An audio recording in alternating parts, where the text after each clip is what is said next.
बिस्मिल्लाहिर्रहमानिर्रहीम। अस्सलाम वालेकुम डियर स्टूडेंट्स। आज के लेक्चर का बाकायदा आगाज़ करते हैं। हमारे आज के लेक्चर में कंसिडर होने वाले जो टॉपिक्स हैं उनमें एक तो सॉफ्टवेयर है और दूसरा फॉर्म्स ऑफ एप्लीकेशन सॉफ्टवेयर है। सबसे पहले ये कि सॉफ्टवेयर क्या होता है। सॉफ्टवेयर की डेफिनेशन यहाँ पर लिखी हुई है, कहते हैं set of instructions which tells a computer what to do and how to do. के सॉफ्टवेयर सेट ऑफ इंस्ट्रक्शंस को कहा जाता है जो कि कंप्यूटर को बताती हैं कि क्या करना है और किस तरह से तुमने ये वर्किंग करनी है। इसको सॉफ्टवेयर का नाम दिया जाता है। तो सॉफ्टवेयर की हमारे पास दो टाइप्स हैं, एक को एप्लीकेशन सॉफ्टवेयर कहते हैं और दूसरे को सिस्टम सॉफ्टवेयर कहते हैं। सबसे पहले हम एप्लीकेशन सॉफ्टवेयर को डिस्कस करते हैं। एप्लीकेशन सॉफ्टवेयर उन प्रोग्राम्स पर मुश्तमिल होता है जो कि यूज़र के किसी स्पेसिफिक जो प्रॉब्लम को सामने रखते हुए बनाए जाते हैं। The application software consists of the programs designed to make the user more productive and assist with a personal task। कि यूज़र जो जो टास्क परफॉर्म करना चाहता है उसके उन टास्क को सामने रखते हुए मुख्तलिफ तरह के एप्लीकेशन प्रोग्राम्स बनाए जाते हैं।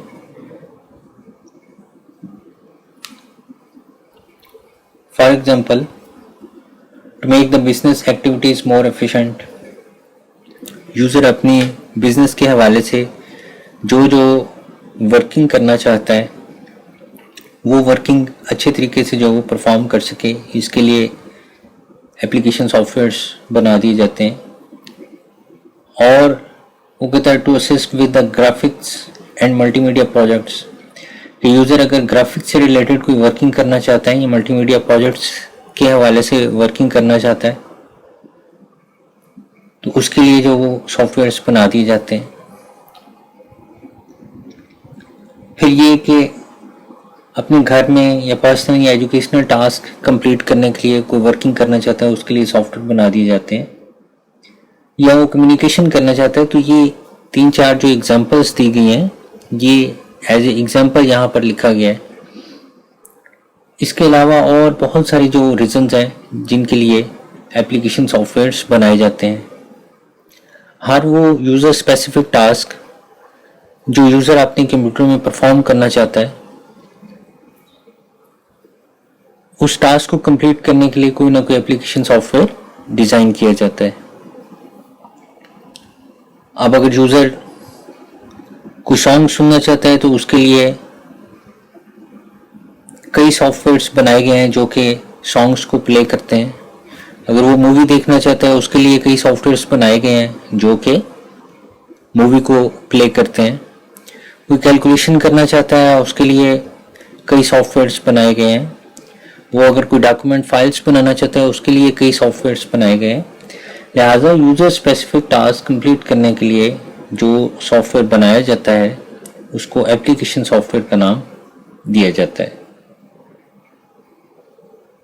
अब आ जाते हैं सिस्टम सॉफ्टवेयर की तरफ कि सिस्टम सॉफ्टवेयर क्या होते हैं।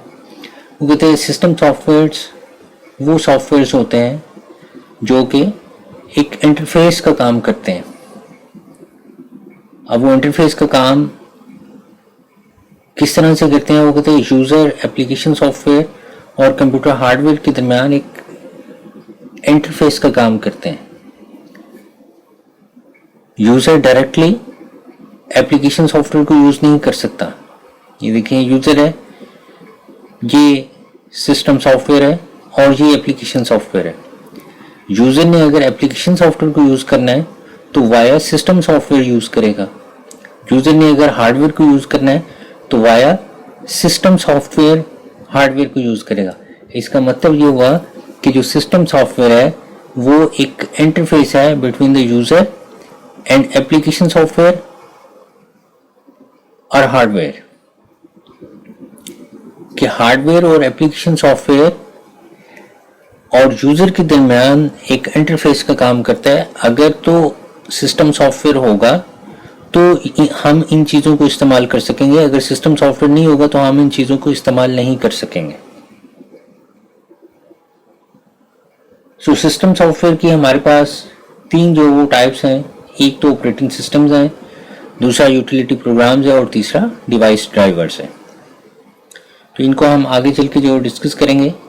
जो नेक्स्ट स्लाइड है इसमें अच्छी तरीके से जो एलेबोरेट किया गया है कि सॉफ्टवेयर की 2 मेजर कैटेगरीज हैं, एक को एप्लीकेशन सॉफ्टवेयर कहते हैं और दूसरे को सिस्टम सॉफ्टवेयर कहा जाता है। फिर सिस्टम सॉफ्टवेयर की फर्दर जो वो टाइप्स आ जाती हैं, जिसमें ऑपरेटिंग सिस्टम है, यूटिलिटी सॉफ्टवेयर है और डिवाइस ड्राइवर्स है। और एप्लीकेशन सॉफ्टवेयर की डिफरेंट जो हमारे पास फॉर्म्स आ जाती हैं, जिसमें पैकेज सॉफ्टवेयर है, custom software, shareware, freeware, open source और इसके अलावा कुछ और हैं जो यहाँ पर जो मैंने नहीं लिखी हैं। तो आपको फर्दर जो नेक्स्ट स्लाइड्स हैं उनमें आपको इसकी कैटेगरीज जो वो मिल जाएंगी, इसके डिफरेंट फॉर्म्स मिल जाएंगे।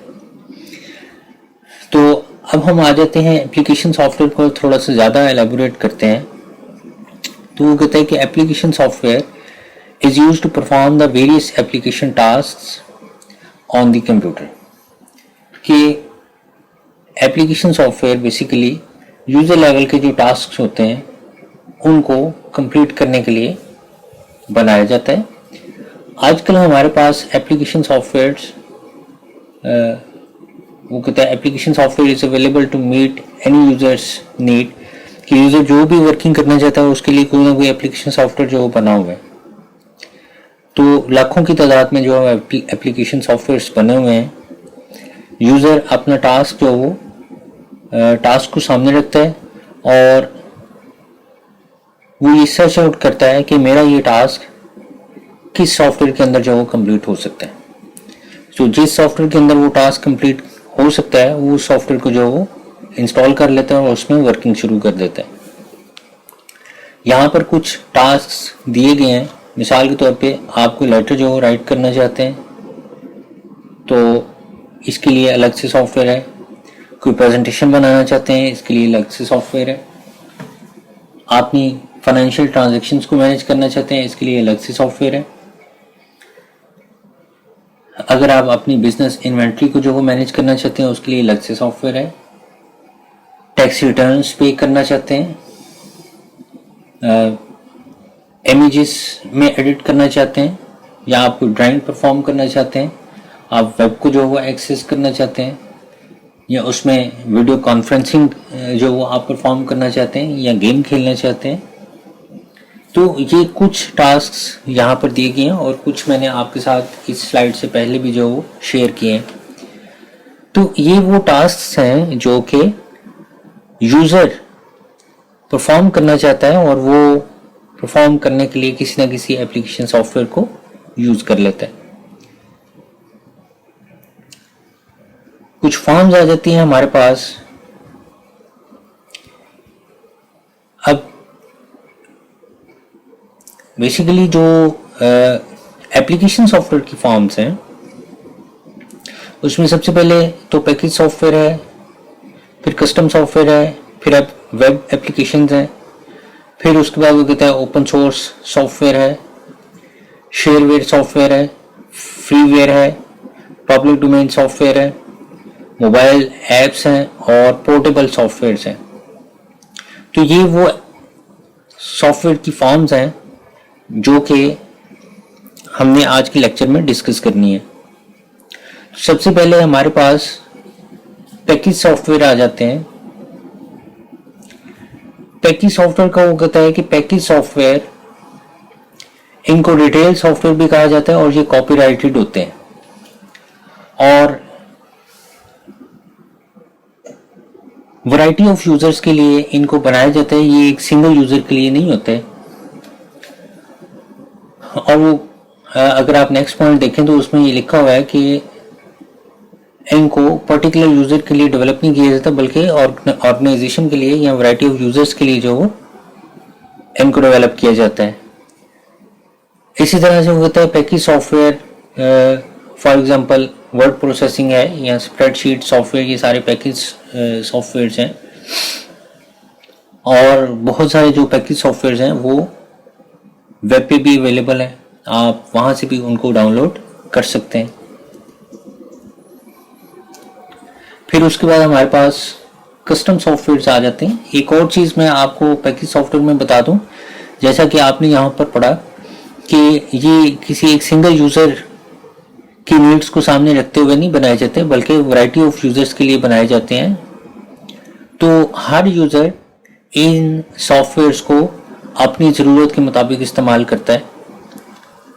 जितना जितना उन्होंने इस्तेमाल करना होता है वो उतना उतना उसको इस्तेमाल करते हैं और इस्तेमाल करने के बाद बाकी ऑप्शंस को वैसे ही छोड़ देते हैं, उनको यूज़ नहीं करते। तो इसकी एग्जांपल माइक्रोसॉफ्ट वर्ड है। जो स्टूडेंट्स हैं वो अपने नोट्स बनाने के पर्पस के लिए माइक्रोसॉफ्ट वर्ड को जितना उन्होंने यूज़ करना है फॉर्मेटिंग की हद तक वो उसको इस्तेमाल कर सकते हैं, या प्रिंटिंग की हद तक वो इस्तेमाल कर सकते हैं, बाकी ऑप्शंस नहीं इस्तेमाल करेंगे। इसी तरह बिजनेस लेटर जब लिखने की बारी आती है तो वो बिजनेस लेटर की ऑप्शंस को जो वो यूज़ करेंगे। इसी तरह से किसी भी फर्म के अंदर अगर जो वो लेटर्स जो वो भेजना चाहते हैं अपने कस्टमर्स को, तो मे बी कि वो मेल मर्ज का ऑप्शन जो वो यूज़ कर लें। तो हर यूज़र अपनी अपनी ज़रूरत के लिहाज से उसमें जो ऑप्शंस होती हैं उनको यूज़ करता है और बाकी ऑप्शंस को वो उसके लिए वो एक तरह से बाकी ऑप्शंस ऑप्शनल होती हैं कि अगर वो उनको नहीं भी यूज़ करना चाहता तो ना करे। तो इसलिए हर यूज़र के लिहाज से पैकेज सॉफ्टवेयर्स के अंदर उन्होंने ऑप्शंस रखे हुए होते हैं। हर यूज़र के पॉइंट ऑफ व्यू से उन्होंने उसके अंदर जो डेवलपर्स होते हैं उन्होंने पैकेज सॉफ्टवेयर के अंदर फैसिलिटीज़ रखी होती हैं। सो जितना जितना यूज़र एडवांस होता चला जाता है उतना ज़्यादा जो वो उस सॉफ्टवेयर को यूज़ उसकी ऑप्शंस को यूज़ कर लेता है। फिर हमारे पास कस्टम सॉफ्टवेयर्स आ जाते हैं। कस्टम सॉफ्टवेयर्स वो सॉफ्टवेयर्स होते हैं जो कि किसी एक पर्टिकुलर कस्टमर या किसी एक ऑर्गेनाइजेशन के लिए बनाए जाते हैं और ये इनमें वैरायटी ऑफ यूजर्स के लिए जो वो ऑप्शंस नहीं होती, किसी स्पेसिफिक ऑर्गेनाइजेशन के लिए और स्पेसिफिक कस्टमर की नीड्स को सामने रखते हुए बनाए जाते हैं। एग्जैक्टली जो यूजर की नीड होती है उसे सामने रखा जाता है और उसके मुताबिक ये सॉफ्टवेयर बना दिए जाते हैं। लिहाजा वो कहते हैं कि जो कस्टमाइज्ड सॉफ्टवेयर्स होते हैं इनकी कॉस्ट पैकेज सॉफ्टवेयर से ज़्यादा होती है और जो सॉफ्टवेयर्स हैं इनको मिसाल के तौर पे जैसे मैं कहूँ कि किसी एक ख़ास यूनिवर्सिटी के लिए एक कस्टमाइज सॉफ्टवेयर बना दिया गया या किसी एक स्पेसिफिक कॉलेज के लिए कस्टमाइज सॉफ्टवेयर बना दिया गया ताकि वो यूनिवर्सिटी या वो जो कॉलेज है वो अपने स्टूडेंट्स का रिकॉर्ड जो उसमें एंटर कर सके।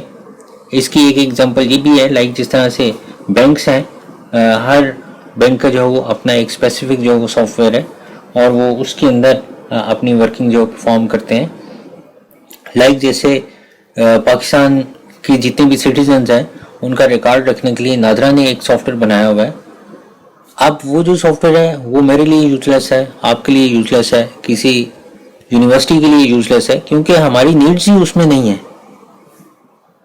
तो हर ऑर्गेनाइजेशन अपनी नीड्स के मुताबिक एक सॉफ्टवेयर डिज़ाइन करवाती है।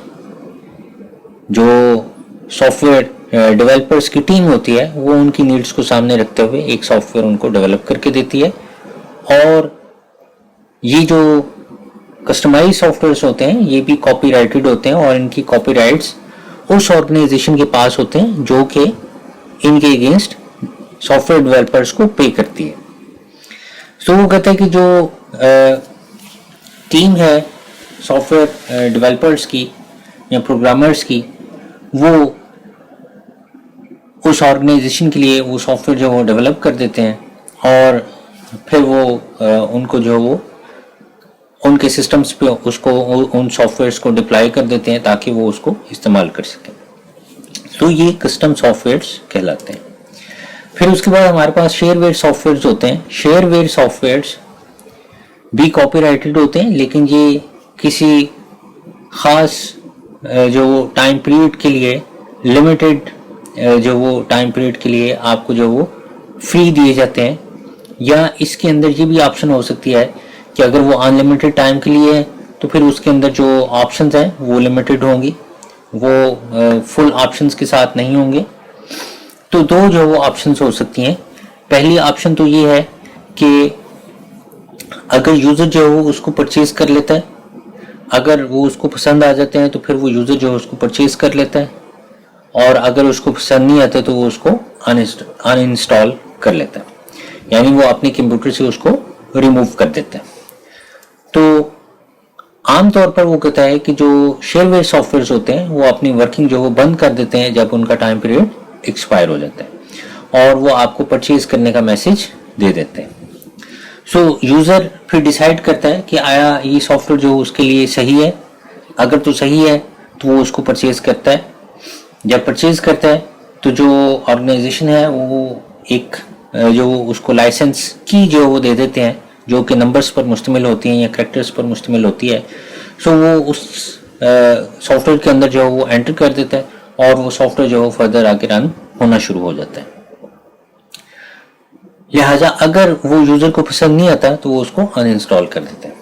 शेयरवेयर सॉफ्टवेयर जो है वो बेसिकली वो कहता है that is used by the user for evaluation purpose, कि ये एक्चुअली यूज़र को एवेल्युएशन पर्पस के लिए जो दिए जाते हैं कि यूज़र इनको इवेल्युएट करे कि आया कि हमारी वर्किंग इनमें सही तरह से होनी है या नहीं होनी, ये हमारी वर्किंग के काबिल है कि नहीं है, हम जो परफॉर्म करना चाहते हैं, जो टास्क परफॉर्म करना चाहते हैं वो इसमें इजीली परफॉर्म हो सकते हैं कि नहीं हो सकते। लिहाजा वो कहता है कि जो सॉफ्टवेयर डेवलपर्स हैं वो शेयरवेयर सॉफ्टवेयर जो वो यूज़र को प्रोवाइड करते हैं कि आप इसको चेक करें और इसकी परफॉर्मेंस को एवेल्युएट करें। बहुत सारे जो शेयरवेयर सॉफ्टवेयर हैं वो इंटरनेट पे जो अवेलेबल हैं, और यूज़र जो है उनको डाउनलोड करते हैं और उनको इस्तेमाल करते हैं। अगर तो वो उनके लिए उनका टास्क जो वो कंप्लीट करते हैं तो वेल एंड गुड, अगर नहीं कंप्लीट करते तो फिर वो उसको जो वो अनइंस्टॉल कर देते हैं।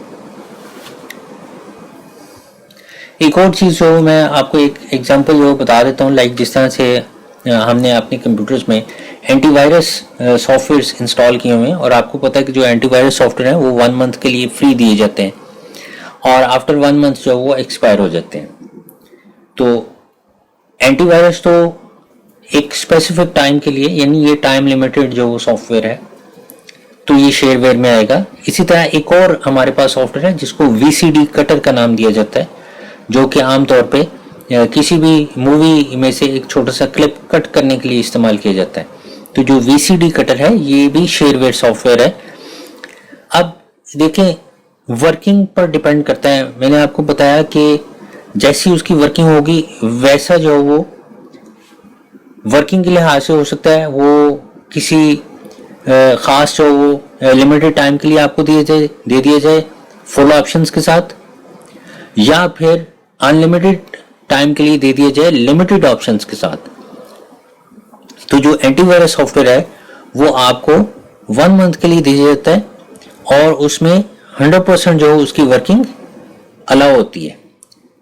ऐसा नहीं होता कि वो 50 वायरसेस को जो वो कैच करेगा और बाकी जो वायरसेस को वो कैच नहीं करेगा। तो वो तो उसका जो पर्पज़ है वो फिर एंटीवायरस का पर्पज़ ही यही है कि उसने वायरस इन्फेक्टेड फाइल्स को जो वो सिस्टम के अंदर से जो वो सिस्टम को जो उन फाइल्स से जो प्रोटेक्ट करना है।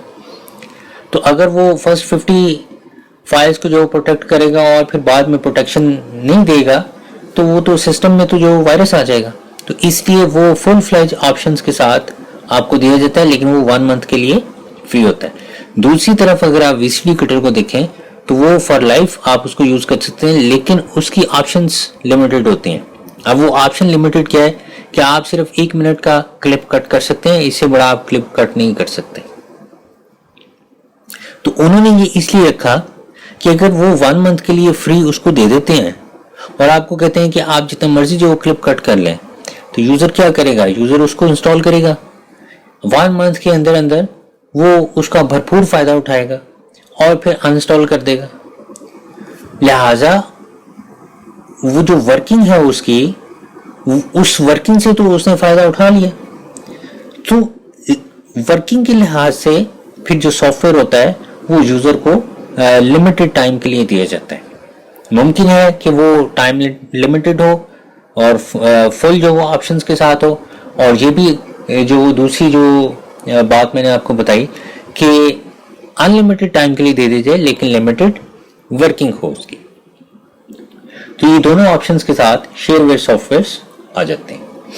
शेयरवेयर सॉफ्टवेयर, फिर उसके बाद फ्रीवेयर सॉफ्टवेयर होते हैं। फ्रीवेयर सॉफ्टवेयर्स भी कॉपीराइटेड सॉफ्टवेयर्स हैं और वो कहता है कि फ्री ऑफ कॉस्ट जो अनलिमिटेड टाइम पीरियड के लिए ये दिए जाते हैं। लाइक जो डेमो डिस्क है ये इसी कैटेगरी के अंदर जो फॉल करता है। ये एक सॉफ्टवेयर का नाम है। फिर उसके बाद वो कहता है कि बहुत सारे जो सॉफ्टवेयर्स हैं, जो प्रोग्राम्स हैं, वो एजुकेशनल पर्पस के लिए भी जो इंट्रोड्यूस करवाए गए हैं। और वो कहता है कि ये जो प्रोग्राम्स हैं ये फ्री ऑफ कॉस्ट अवेलेबल है, लेकिन ये होते कॉपीराइटेड हैं। कॉपीराइट का मतलब ये है कि जिस फर्म ने इनको डेवलप किया है सिर्फ उसके पास राइट है कि वो इसकी कॉपीज जनरेट करके तो लोगों को जो वो दे सकते हैं। बाकी किसी के पास जो है इसका कोई राइट नहीं है कि वो उसकी डुप्लीकेट कॉपीज क्रिएट करे। फर्दर फिर नेक्स्ट हमारे पास पब्लिक डोमेन सॉफ्टवेयर्स आ जाते हैं। पब्लिक डोमेन सॉफ्टवेयर्स ये वो सॉफ्टवेयर्स होते हैं जो कि फ्री ऑफ कॉस्ट जो यूजर्स को दे दिए जाते हैं, और वो कहता है कि ये कॉपीराइटेड नहीं होते क्योंकि ये पब्लिक के लिए डोनेट किए जाते हैं। यानी ये पब्लिक के लिए डोनेट कर दिए जाते हैं और इनके कॉपीराइट्स नहीं होते। कोई भी पर्सन इनको डिस्ट्रीब्यूट कर सकता है पब्लिक डोमेन सॉफ्टवेयर्स को, और ये विदाउट एनी कॉस्ट यूजर्स को दिए जाते हैं। जो आम पब्लिक है उसके लिए डोनेट कर दिए जाते हैं और पब्लिक जो वो इनसे इस्तेफादा हासिल करती है। फिर उसके बाद हमारे पास ओपन सोर्स सॉफ्टवेयर आ जाते हैं। ओपन सोर्स सॉफ्टवेयर वो सॉफ्टवेयर होते हैं जो कि जो मॉडिफिकेशन, जिनमें मॉडिफिकेशन और रीडिस्ट्रीब्यूशन जो वो बगैर किसी कॉस्ट के जो परफॉर्म की जाती है। यानी इनका सोर्स कोड ओपन होता है और कोई भी यूजर इस फर्म के दिए हुए स्टैंडर्ड के मुताबिक इनके सॉफ्टवेयर्स के अंदर मॉडिफिकेशन कर सकती है, उसको चेंज कर सकती है और फिर चेंज करने के बाद उसको दोबारा से रीडिस्ट्रीब्यूट कर सकती है। तो कहता है anyone can modify the instructions of the software and redistribute it. लेकिन वो जो मॉडिफिकेशन है वो उस ऑर्गेनाइजेशन के दिए हुए स्टैंडर्ड्स के मुताबिक होंगी। स्टैंडर्ड से बिलो जो उन्होंने एक स्टैंडर्ड बनाया है उसके बगैर आप मॉडिफिकेशन या रीडिस्ट्रीब्यूशन नहीं कर सकते। फिर वो कहता है open source software usually can be downloaded from the internet. आप वो इंटरनेट से जो उनको डाउनलोड कर सकते हैं और फर्दर जो वो आप उनको इस्तेमाल कर सकते हैं। इसकी एक एग्जांपल है लिनक्स। लिनक्स बेसिकली एक ऑपरेटिंग सिस्टम है, सिस्टम सॉफ्टवेयर है और ये एक ओपन सोर्स सॉफ्टवेयर है। आप इसके कई वर्जन्स देखेंगे तो जो डेवलपर्स हैं उन्होंने इसका ओपन सोर्स डाउनलोड किया हुआ और इसके अंदर मॉडिफिकेशन परफॉर्म करके और कई नाम के साथ जो वो इसके वर्जन्स लॉन्च किए हुए हैं। इनमें जो सबसे ज़्यादा जो कॉमन या जो सबसे ज़्यादा पॉपुलर इसका वर्जन है वो है Red Hat Linux. So dear students, ये हमारा आज का लेक्चर था। फॉर्म्स ऑफ एप्लीकेशन सॉफ्टवेयर का टॉपिक जो वो अभी कंटिन्यू है और नेक्स्ट सेशन में हम अपने इस टॉपिक को जो वो कंप्लीट करेंगे। आपके क्वेश्चंस का मुझे इंतज़ार रहेगा। जो भी आपका क्वेश्चन हुआ आप कमेंट्स में मेरे से वो क्वेश्चंस कर सकते हैं। अपना ख्याल रखिएगा। अल्लाह हाफिज़।